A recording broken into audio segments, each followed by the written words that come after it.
And we are live. What's up, you guys? Sean Ross Sapp, managing editor, FightfulWrestling.com. No Jimmy Van today, no Melissa today, no Nigel today. It is the Q&A show. This show is a regular on Fightful Select. It's every other week. Eventually, it will be weekly. But our subscribers are able to submit unlimited questions every week that I'll answer, at least to the best of my ability, and provide some clarity on some things. I solicited questions over on our Fightful Select service, but I'm using this as a preview. Now, if you're in the live chat and you want to get some questions in, submit a super chat. We do that on Raw and Smackdown too, but our subscribers sent dozens of questions. So go over there and check it out. I published the Fightful Report podcast today. Mr. Warren Hayes has the NXT 205 Live UK review. We do the retro review every single month. We have dark match commentary every single month. This month is Jazz versus Lita. Very fun. And then the weekend, we have the Weekender from Steven Jensen covering a lot of non-WWE stuff. Let's go ahead and get into it. Mark Haskins had asked a question on Tuesday. Is the IC title more important than the WWE title? Mostly all the former holders and current one are former world title holders. No, I don't think so. The entire show is anchored to the WWE title on SmackDown to some degree. Is the women's title on one brand more important than a top title? That's going to be able to be argued at some point, especially when Becky Lynch, Ronda Rousey, and Charlotte are headlining WrestleMania. So I think that's a discussion that could be had and a point that could be made to some degree. If you guys are watching live on YouTube, leave us a thumbs up, subscribe, all that neat stuff. It really helps. I was asked, what's the status update of the people who requested their releases? For example, Dean Ambrose, Anderson, and Gallows, Mike and Maria, the Usos, The Revival, Dolph Ziggler. Dolph Ziggler never asked for his release. The Revival say that theirs was taken out of context. They pretty much said that they were going to quit on the spot if things didn't change. Things have changed for them. The Usos have still not re-signed new deals. Mike and Maria's request for release was denied. Anderson and Gallows, people that I talked to, were very surprised that they would be so willing to leave WWE after Carl Anderson openly expressed how happy he was at home. Dean Ambrose still going from what I hear. Any idea what the plans are for Finn at Mania? Is he facing the dead man? I don't have a damn clue what their plans are for Mania. I've had people asking me that all week. I do not have an idea what they're doing with Finn Balor. I know that as of Sunday, about half of the roster had no idea what they were doing at WrestleMania. People on 205 Live had no idea if they would be integrated onto the show at all or anything. Where do all the NXT call-ups go go into the WrestleMania card? Do we have any idea what matches they have planned at Mania? None. I have no idea on that. And as of Sunday, several of them also didn't. I'd heard murmurs that Lacey Evans would be involved in a battle royal. Don't know if that's true or not. That was a rumor. What's the latest on Lars Sullivan? He's doing good. That's all I can say. He's doing well. He's in high spirits. Let's hope for the best for him. Jonathan Ma over on Fightful Select says, should ROH quietly scrap their women's division? We all want female wrestlers to get more opportunities, but there may be negative press for doing away with it. But isn't there equally negative energy from doing it badly? Yeah, I would agree with that. There is some negative energy from doing it badly. I don't think they should do away with it. I think it is a nice attraction to have on the show, and it is one where it's one that they need. I don't think they can afford to do away with the women's division and get that negative PR, but they can do it right. They don't need to lose to Neil Dashwood. That's for damn sure. They need to hold on to her. She could be the marquee name in that division. They lost Deonna Purrazzo. They've got Kelly Klein still there, but they lost her husband, so who knows how that'll end up going in the long run. I don't know if AEW even has any interest in a Kelly Klein, but I would reach out to the Priscilla Kellys of the world. Maybe Layla Hirsch, somebody like that. There are people out there that have some promise that they need to get ahead of the curve on, and for whatever reason, they don't. A lot of times they want to bring in people from Japan. They want to bring up their own people from the dojo that, quite frankly, were not ready. Mandy Leon was not ready. Stella Gray was not ready. So I don't think they should scrap it, but to some degree, they should probably alter it. A reminder, Fightful Select is where you can go to ask questions. The show is free, but head over there and submit your questions. How often do you think WWE plants information/news that they want out in the public? I mean, I have been pretty open that I'm pretty sure that WWE has tried to plant stuff to me fairly recently, and there's a pretty good reason for that. But if you mean plant as in supplying bad info, I think there are people within the company that do that on purpose. I know that for sure that they do. It is our job to dissect, decipher, and disseminate that to you guys. And I'm pretty sure I've had somebody who's trying to feed me bad info of late, but I haven't really rocked with it. So whatever. I'll be nice to the people no matter what. As far as planting information that they want out in the public, often they supply information to the USA Todays of the world, etc. I mean, Impact does it too.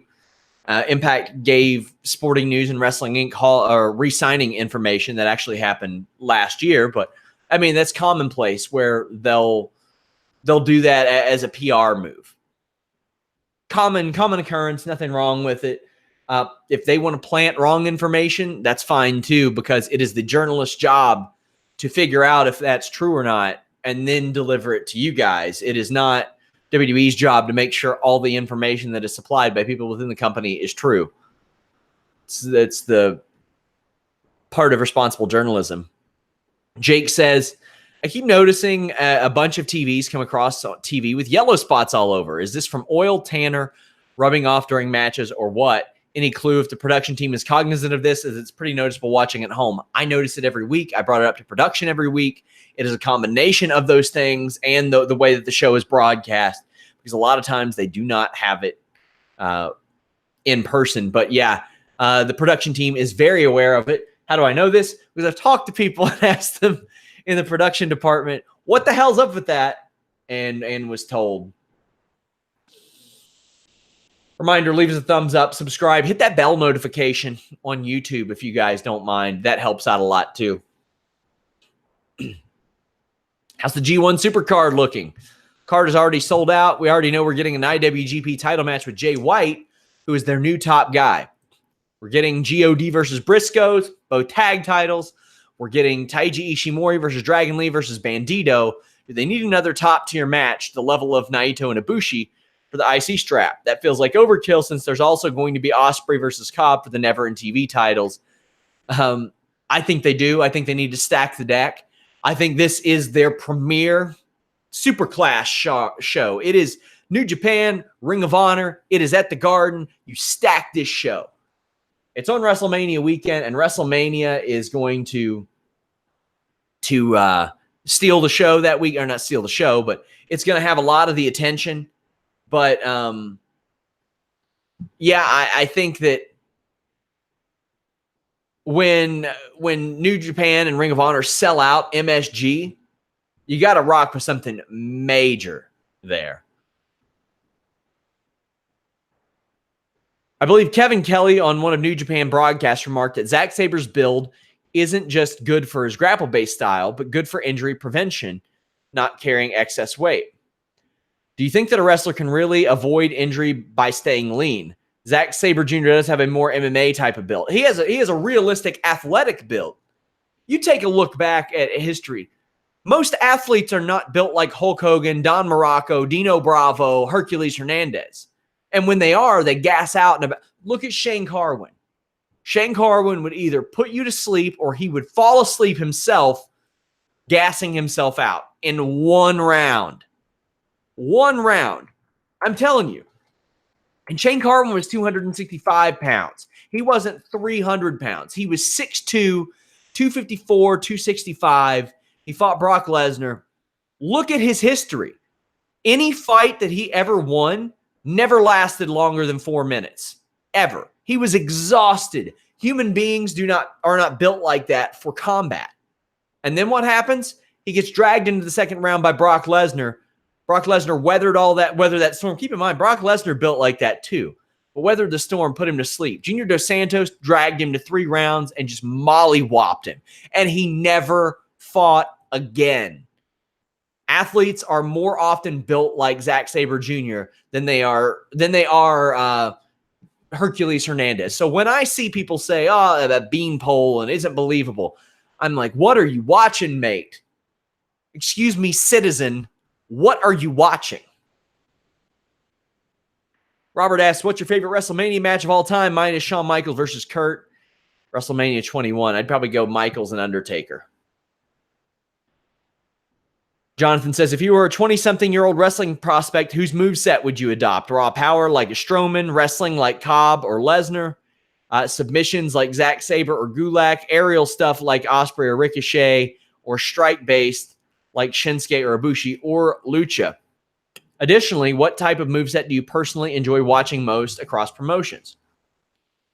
I have been pretty open about, I like the roughly 2002 to 2003 Brock Lesnar type of thing. You could enhance that with a bit of Shelton Benjamin's skill set at that point. I would go there. I thought that era of shooters that they brought in between Angle, Benjamin, and Brock Lesnar was the best. If you're talking about adopt, to some degree, I would honestly say Ronda Rousey. To some degree. Because as I mentioned, she's got judo throws that nobody has ever seen before. If you want to make an impression on me personally, I can only speak for myself, do things that nobody else has seen before. Brock Lesnar did an F5 that not a lot of people had seen before. Zack Sabre Jr. does submissions that nobody's seen before. Ospreay and Ricochet do things that nobody's seen before. So you would have to find some sort of manner in which you put your moves out there that really stand out and do something different. AEW, by necessity, is employing a lot of wrestlers who are contracted elsewhere. Jimmy Van has commented about how this is a drawback because you're pushing someone who could very well show up on TV for someone else. When AEW starts their TV, do you see them tightening up? Yes, I fully expect them to become an exclusive company with some degree of, like, I think Janela will still be able to do his shows. Maybe AEW ends up co-promoting, but that would be a speculation on my part. Is there heat between a Fightful and AEW? I noticed that Chris Harrington wasn't introduced by Cody as Fightful alumni. I cannot tell you how happy I am for Chris. It is not my place to say I'm proud of Chris. That makes me feel like I'm like somebody's above someone else. I am so happy for Chris. He deserves it. I wouldn't be shocked if they ended up picking up Brandon as well, because he's great at what he does. Chris Harrington is one of the great minds in professional wrestling, and he is awesome. I have a very good line of communication with AEW. Generally, when I ask them questions, I'm able to get them answered. Their PR has been pretty good lately. Only heat if they don't give us credentials, but I don't know if they will. We're sending a team of 3 there, maybe. Me, Jimmy, and Andrew. Maybe Jimmy. I know me and Andrew are going to be there. Only heat if we don't get credentialed, because I want that for Andrew especially, because Andrew is going to be a name that you all see in the news breaking game for a long time, and this is going to be a big one for him. He is a big part of our news team. Him and Jeremy Lambert, I can't put them over enough. They are the reason why I'm able to get more exclusives and talk to more people backstage and do more podcasts and really do Fightful Select the way that I have been, is because they have the news game on lock. They are very, very, very good. By the way, or just a reminder, you can submit questions on FightfulSelect.com. This is where this show airs every other week. Is it too early for AEW to invest in a training facility, like a smaller scale PC, to develop talent, whether it's really raw young wrestlers or athletes from other disciplines like MMA, gymnastics, or other spots? Not if WOW's doing it, but I don't know. I mean, the way that everybody seems to go is OVW, do that, but they've got to deal with some kind of deal with Impact. But I do think it's too early. Got to make it a success first. Any information on the superstar shakeup will involve all brands. Any news on Kushida? From what I was told, it's going to involve. Well, I got to be careful when I say all brands because a lot of people will take that as NXT UK too. I don't have information on that. Any news on Kushida? He's going to go to NXT, or at least that was the plan as of last month. In the 5 years or so they've been around, has WWE ever really developed a consistent rival for the Shield? Their debut big-time rivals were the Wyatts, and those matches were red hot fire. There was a fun angle with Evolution, and then what have they done? Yep, they just throw people together and hope that ends up working. That is the bummer. The Wyatts were that. New Day probably could have been that. Evolution could have been that. But in all that time, they just keep throwing people together. Oh, we'll have these three people team up out of nowhere and beat up a guy for a couple of weeks. Yeah, all right, man. What's that do? I'm supposed to believe that these guys that you just throw together that have never been champions, never been world champions, are supposed to beat these three guys that have been world champions, that were the most dominant faction arguably in the history of your company? I can't rock with that. I don't get that. I've read about Anderson and Gallows turning down offers, but on the Sam Roberts show, they said they would take lifetime contracts if they could. Did something change? Things can always change, but like I said, people were very, very surprised about that news. Just saying that they haven't re-signed contracts yet does not mean that they're going to leave.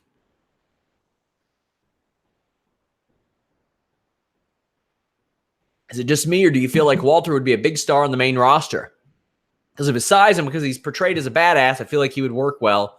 He does not even need to talk much. There's a lot of people on the main roster who have not needed to talk much that they've dropped the ball on.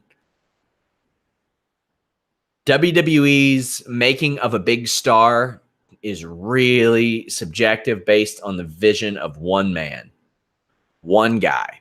Other people can push and try to make that happen, but it's one guy. And I don't know that one guy would see that in Walter. However, the people running WWE NXT and NXT UK, they do see it. Do you know when Sasha and Bayley's contracts are up? I do not. Gut feeling, do you think Becky goes over at Mania? I do. Anything on a Rock appearance at WrestleMania? Nope. I know that he visited with some people either for Raw, at Raw, outside of Raw, whatever. Did a quick interview, hit the bricks for Fighting With My Family a couple weeks ago, and that's really it. Better chance at staying with WWE, Styles or Ambrose? Definitely AJ Styles. Do Rey Mysterio and other masked stars wear their hoods backstage all the time? No, they do not. Any word on why they keep mentioning Ambrose not re-signing on TV? Seems so odd. I don't have an answer for that. I do not. That's a puzzling one. Any updates on AJ re-signing? He wanted to reduce schedule. It's about all I got. Still hadn't re-signed. Where do you see Fightful in a year's time? Is there anything you would have done differently if you could go back? Select has been a good success. Maybe I would have started that earlier. I would have, like Alex's position, the associate editor, it is now a job of two people. It is the job of Jeremy and Andrew Thompson. I would have had that job split in two as opposed to one person because that is a lot. Not everybody operates on the nonstop wrestling schedule. Alex and Jeremy, or Andrew and Jeremy do. They're cut out for it, but it's not for everyone, and I would have done that. I would have made a bid on the Bruce Pritchard podcast, which was a major success, which people in MLW have told me, even though that there were I was told originally, oh yeah, you can throw an offer out there. I was told that wasn't even really an option. Maybe they were just trying to leverage, but I don't know. I don't know how true that is. But I would have tried to make that happen because that was a major, major success. Somebody says, Would you have kept Vince Russo? Vince Russo didn't want to cover wrestling every week. It's not what he wanted at that time. That wasn't a thing. He wasn't interested in doing the reviews every week. It wasn't in his heart, and we don't want somebody who doesn't have it in their heart. I get along very well with him. Where do I see Fightful in a year's time? Man, that's hard to tell. Because when I left Wrestling Inc., I had people saying, "Oh, you got 3,000 Twitter followers. You're leaving this website. What are you doing?" And my growth has been attached to Fightful. We don't buy followers. We don't buy subscribers. We don't buy likes. We don't do any of that stuff. So I would like to see our social numbers grow big time. That's an improvement that I would like to see. In a year, I think probably just having more. We're going to expand our coverage for sure on the wrestling side. I know that. I think within a year, our MMA and boxing sides will be a lot better. We've got a great community on the MMA side now. We had more comments on our UFC Wichita live coverage than I think any MMA website, and that's unbelievable. That's unbelievable. What is the second most popular MMA promotion after UFC? Where does Bellator rank in popularity? From a money standpoint, probably one championship. Otherwise, Bellator. In the States, definitely Bellator. Another question about AJ re-signing. Who do you think would be the best option as Angle's opponent at Mania? I would say John Cena. I think that would be poetic. I don't think they can. A lot of people are saying Jason Jordan. He wasn't healthy the last time we checked. Do you think WWE brings Sammy and Harper back before Mania? I don't think Harper and Bray. No, maybe the Battle Royal. I don't see a spot for him. Sammy, yeah, probably. Is it me or does it seem strange that Cole mentioned Ambrose not re-signing like 12 times? It is strange. SRS, any updates on a Fightful meetup in Vegas during Double or Nothing? So I will be in Vegas. Andrew will be in Vegas. I'm waiting to hear if Jimmy will be in Vegas. Jimmy said that he'll go if we get credentialed for sure. But other than that, he hasn't booked anything yet. It is all attached to Jimmy and whether or not he goes. So what you should do is tweet Jimmy Van at Jimmy Van 74 and say, Jimmy, go to Vegas. Go to Vegas anyway. Who do you think Asuka faces at Mania for the SmackDown Women's Championship? If I were to book it, I don't know who faces her, but if I were to book it, I would say, by the way, we have a Fightful Books at WrestleMania podcast on Fightful Select. I said that if Asuka wanted to defend the title, from a character standpoint, she would say, I want to defend it against everybody and do it in the Battle Royal. I know a lot of people would not rock with that, but I think it would make Asuka look incredibly badass. She could win that Battle Royal as well, go through everybody and say that she beat everybody on the roster. I think that is a fantastic way to do that. Also, this card's looking real long at this point. So I think that would be the right way to do it.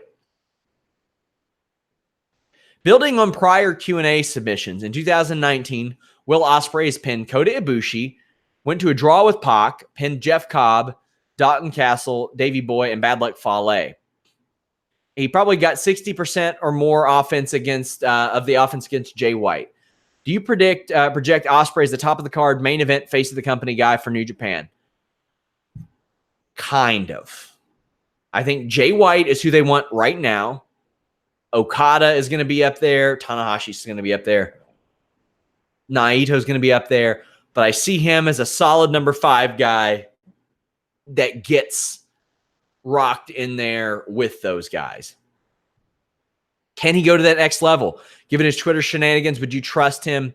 Yeah, I think his Twitter shenanigans are more of him being not so self-aware. And man, I am a victim of, or not a victim. Whew. That almost came out bad. I am a culprit of that quite quite frankly, a lot myself, where you don't see how some of the things that you say come off. I think he'll get better at that. He's very young. In your opinion, it's another one about Ambrose. My God, guys. Look at the previous questions. Is it me or does NXT have mostly 70% of the women on the independent scene? It's you. There are some good women out there who, quite frankly, are not getting booked. A question definitely not submitted by Melissa. When are you going to launch Catful? Definitely not submitted by Melissa. My Instagram is Catful. Do you think Triple H is informed about things of the dirt sheets? I know he's very well on what's being said, which comes through when he's doing press conferences. Yeah, he is, because he knows. I mean, not only that, he allows those sheets to get put on his media calls. So yeah, he's aware of it for sure. WWE pretty much has most of the women AEW had on their radar, which makes me think Canyon Ceman isn't talked about enough. What are your thoughts on him? I've met Canyon once. In 2015, I was at the Arnold Sports Festival covering that, and this was the week after the Canyon Ceman Bill DeMott accusations came out, and I snapped a picture of him. I'll post it on Twitter later today. And he looked at me and he goes, "Why'd you take that picture?" To which I replied, "I think you know why I took that picture." And he kind of laughed about it. And he came over. He asked me who I worked for. I told him at the time it was Wrestling Inc. And he goes, "Okay, I'm familiar with them." He asked who I was, asked where I was from, asked me what I thought of the events, and gave me a little scoop. Maybe I'm not supposed to say this, but it was 4 years ago. Who gives a shit? He told me that NXT was going to be going to the NXT. I don't know if it was the Louder Than Life. I don't know. It was an NXT Louisville thing. It was a music festival. So he gave me a little scoopski there. That was appreciated, but he was incredibly nice to me. He valued what, or at least pretended to value what people thought of the show. He put over Big Cass, and he was like, "Man, he's wrestled like 4 or 5 times this weekend. A lot of these guys they don't get to go on the road as much. So them wrestling this much in a short amount of time kind of prepares them for that." So I've had nothing but positive experiences with Canyon in the past. Do you use that guitar in the back? No. I sarcastically bought that guitar because it was on sale on TNA Impact or Impact Shop for like $30. Wrote an article about it.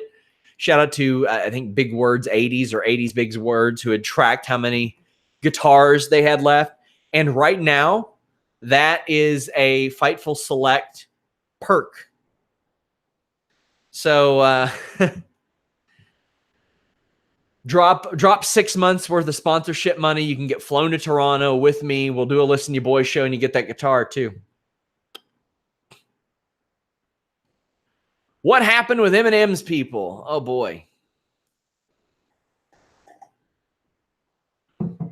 Let me just say that it's a good thing I didn't put all my eggs in the getting a record deal basket. Eminem's people, his management group, his publisher, I think they are as well, are really, really mad at me. Yesterday, being Tuesday, a deal was reached for Eminem to contribute to the sound. I don't know if it's contribute to the soundtrack, curate the soundtrack. It could have been adding a song to the soundtrack, have something to do with the soundtrack of 2K20 later this year. He was going to appear on an episode of Smackdown and be presented a title belt as a part of the launch of 2K20 and SmackDown on Fox. So I don't know if Eminem was at the meeting or meetings. I just know that an agreement was reached on all sides. Don't know if anything was signed. It is important to read sometimes between the lines in articles. I never said that a deal was signed. I never said that Eminem was there. I never said any of that. I said that a deal was reached and a deal was reached. Sattin's got some connections to Eminem.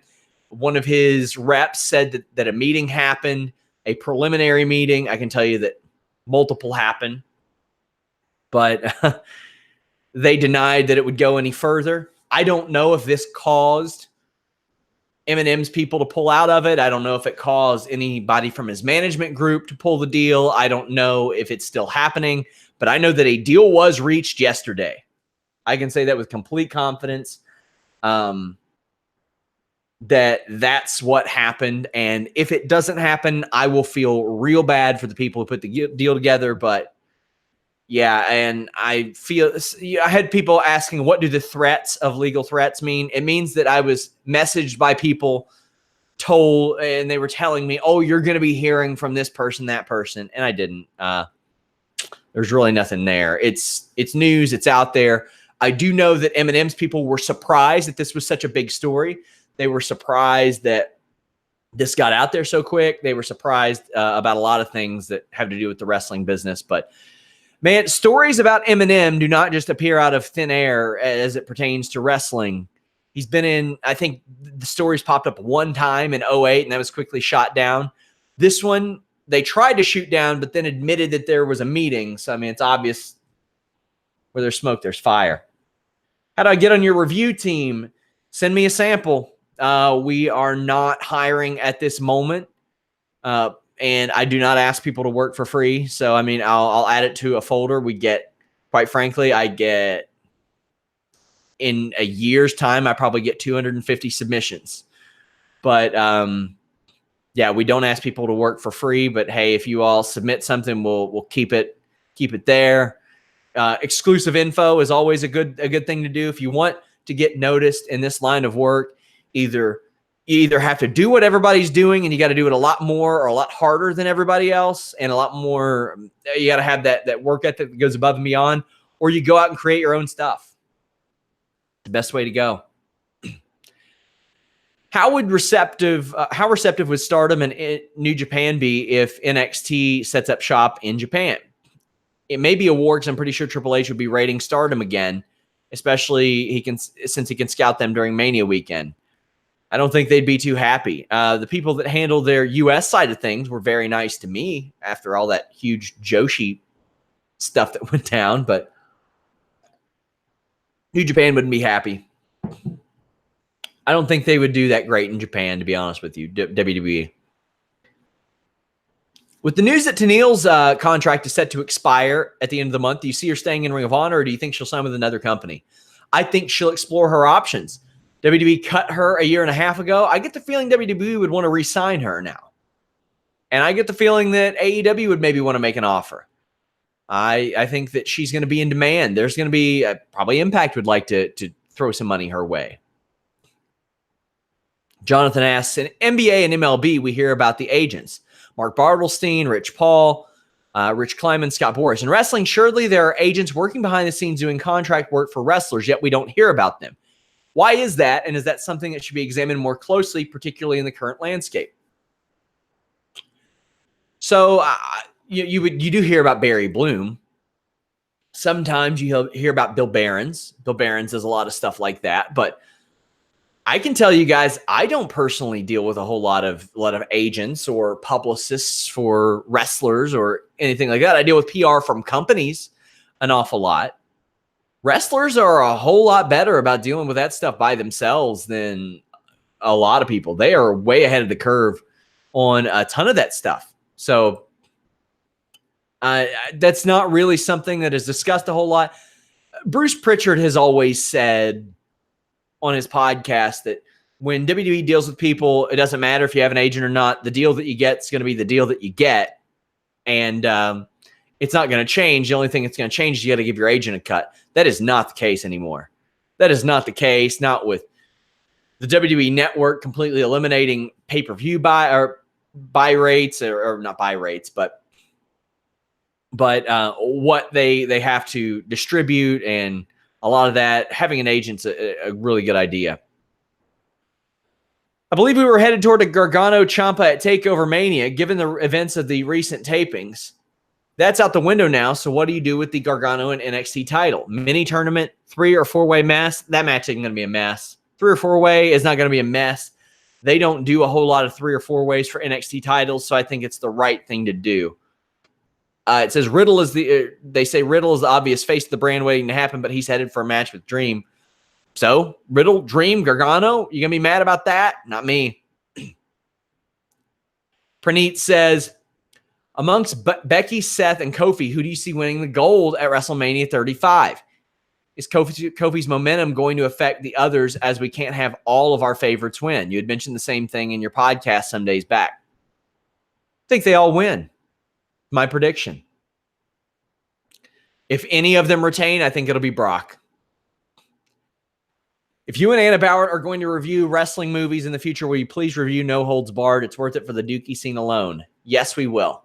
Myself and Anna will be doing movie reviews on FightfulSelect.com in the future. I haven't nailed down a date to film some of those, but yes, we will be. And we will review that one. Do you think any upcoming roster shakeups will affect Ricochet and Aleister Black, or do you think Vince likes the idea of embedding NXT talent across both brands simultaneously? Well, I know he does because it's his idea. Is this an attempt to get them over with the wider TV audiences that might not watch NXT? Yes, it is. Yes, it is. I don't even, personally, I don't even know if they'll add a bunch of NXT names to that superstar shakeup in April. Why would they? They've already got a bunch they're not doing anything with. Where do you see Robert Strauss landing in WWE? His style of work may not sit well with the work rate heavy NXT fans. He's a great character, and he is a great person to have on the road in particular. He's a good person to work with younger talent as well. He's 35 years old. He worked with Impact on TV for about 7 or 8 years. I think that he will be a guy that eventually becomes an agent and becomes a really good one. I think that he's better for Raw or SmackDown, honestly. Who do you think will be the next to fight John Jones? Thiago Santos, without a doubt. What has been your favorite pay-per-view from the last 12 months? Man, I can't remember what happened 2 or 3 months ago, honestly. What is the worst or most boring interview you've done so far? Oh, man. Had some bad ones with Moose. He's not an outward guy, but then again, I'm not saying that he's like a bad guy or anything. He had probably done like 10 in a row. The worst I was ever a part of, when I was at Wrestling Inc., I had to transcribe an hour of Michael Tarver. Holy crap. That was one of the worst things I've ever had to do. Raj just tried and tried and tried to correct course, and I think Raj is a great interviewer. But, man, Michael Tarver just kept putting himself over and saying, like, they started to realize how good I was. And I'm like, man, I don't think they ever did.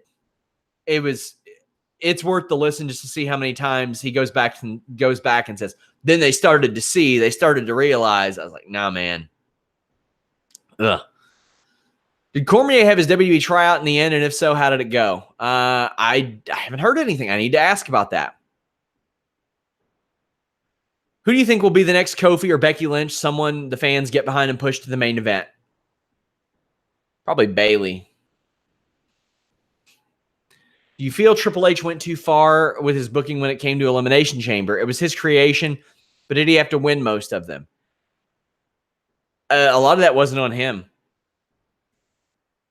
I know how many people aren't happy with how Finn has been treated recently, but can we acknowledge he's probably the fastest to win a world title? I think if Vince didn't book him the same way after injury because the response he wasn't how he hoped it would be. Yeah, he is one of the fastest. He does have that stigma of winning the title, never defending it, being hurt, and then never being back there. But honestly, there's not been a lot of character highlight there for Finn Balor. He comes out, he smiles, he pops the collar on his jacket. He does this. Sometimes he wears paint.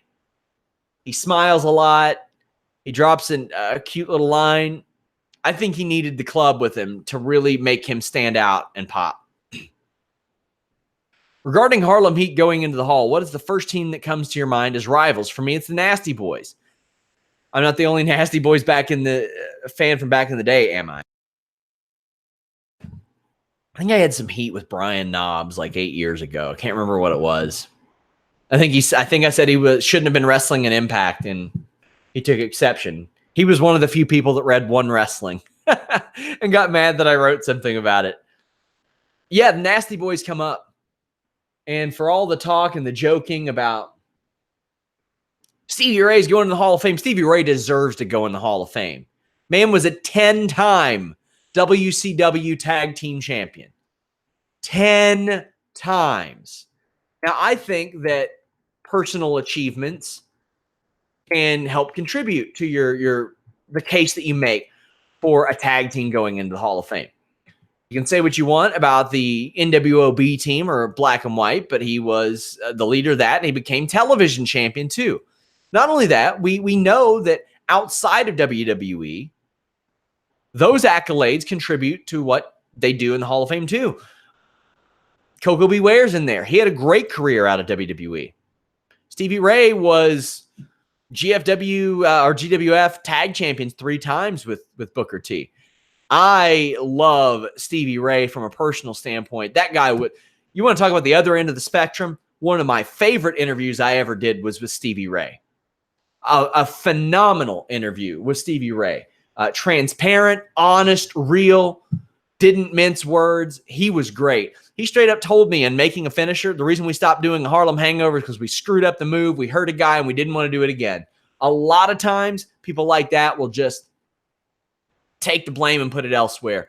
I got a lot of respect for Stevie Ray and Booker T. They are one of the great tag teams of all time, and you're goddamn right they belong in the Hall of Fame.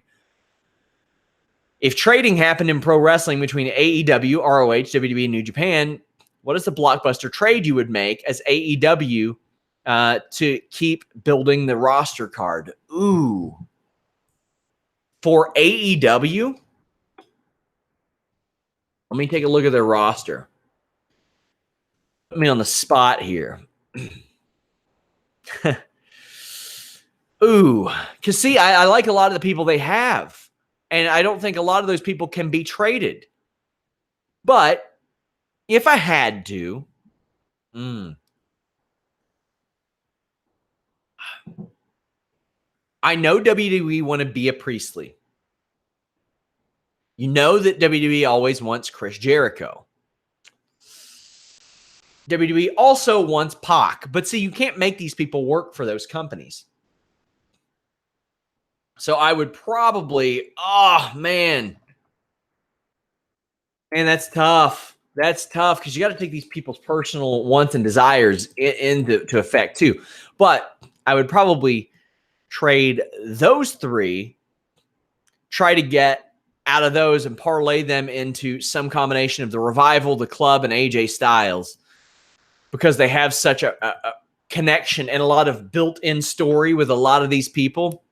Also, I would probably trade Pentagon and Rey Fenix because I think they are way overexposed, and probably try to get some additional women on your roster as well. But man, that's a tough one. I look at Impact Wrestling's roster and I see about 12, 13 people that any company should want. Man, that's a tough one. I'll have to think about that one and get back. But holy cow! So, by the way, people who ask questions in the YouTube, I'll get to a few of them. What percentage of your phone contacts are WWE contacts? So I do have a group for wrestling contacts, but I've had the same phone and same contacts since 2006. So I would say probably a good 10%, maybe. Sean, what does it feel having Andy Dalton as your franchise QB? I like Andy Dalton just fine. Will Sean ever do stunt work in a movie with Frank Trigg? I doubt it. Frank Trigg, another Fightful alumni. Couldn't be happier for him. Man, stunt work. That ain't for me. People get killed doing that. Wrestling once a month? That's for me. When is that Lacey Evans going to compete on live events all the time? Any chance WWE signs Marty Scurll? Yeah, there is a chance. His girlfriend works there. It's close to his house. the Performance Center. Hey, have you heard about Reigns being pulled from the next Raw? I haven't heard a thing. How many WWE talents are sitting out their contract? 0 right now. SRS, where's Dolph Ziggler? He's working on his comedy stuff on a bit of a hiatus. Is Asuka not speaking English hurting her on TV? To some degree, yeah. Any chance that the brand split could be over? No. Does Fox want TV 14? Nah, I don't think they care. Let's see. Do you think Dean will go to AEW? I wouldn't be surprised if he did. Your favorite Brie Bella moment? I can't think of one off the top of my head, to be honest with you. Will there ever be a New Day versus Elite cross promotion on a pay-per-view? No, not cross promotion. In my estimation. Let's see what else we got. Can Rush get over as a top luchador in the States? Yes, he sure can. My God, yeah. What are your favorite video games, Sean? Favorite of all time? Sunset Riders, Ninja Turtles, Turtles in Time, Thrasher Skate and Destroy is a personal favorite. The GTA games, especially the more modern ones. GTA 5 is a fantastic game. The old Burnout games on PS2 where you get points for wrecking. Smackdown versus Raw 06. WWE 2K. The new 2K is very good. WWE 13, whatever had CM Punk on the cover. Here Comes the Pain, Fire Pro Wrestling. Those are all very good. Also loved Dead Rising. There you go. Who else will AEW sign to their roster? No, I think that they might be done for a while. Should AEW have their own performance center? Not yet. Have you heard that ROH is coming to Amazon Prime? I don't know why they would. I mean, maybe for some sort of exposure. You can watch the TV show on their website every week. Did they do an intro graphic on King Kong Bundy, but maybe I missed it? I didn't see one. They did a lot of tribute videos to him, though. But, yeah, they did a lot to honor him, but they didn't necessarily. I don't know. I didn't see a graphic, but I tuned into that show a little bit late. What were your favorite wrestling websites before you started working for them? JimmyVan.com.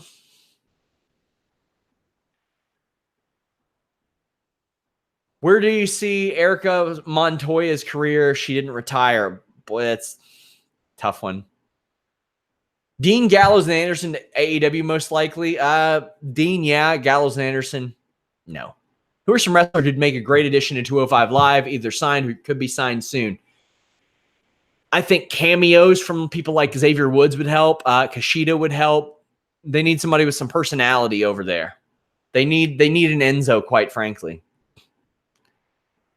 Trade Disco Inferno to WWE, Brock Lesnar to Impact. Yeah. I like Disco personally. I don't agree with him on a lot of pro wrestling stuff. Is Nate Diaz ever going to fight again? Probably just against Conor McGregor. I'm tired of hearing about the Diaz brothers and when they are and aren't going to fight.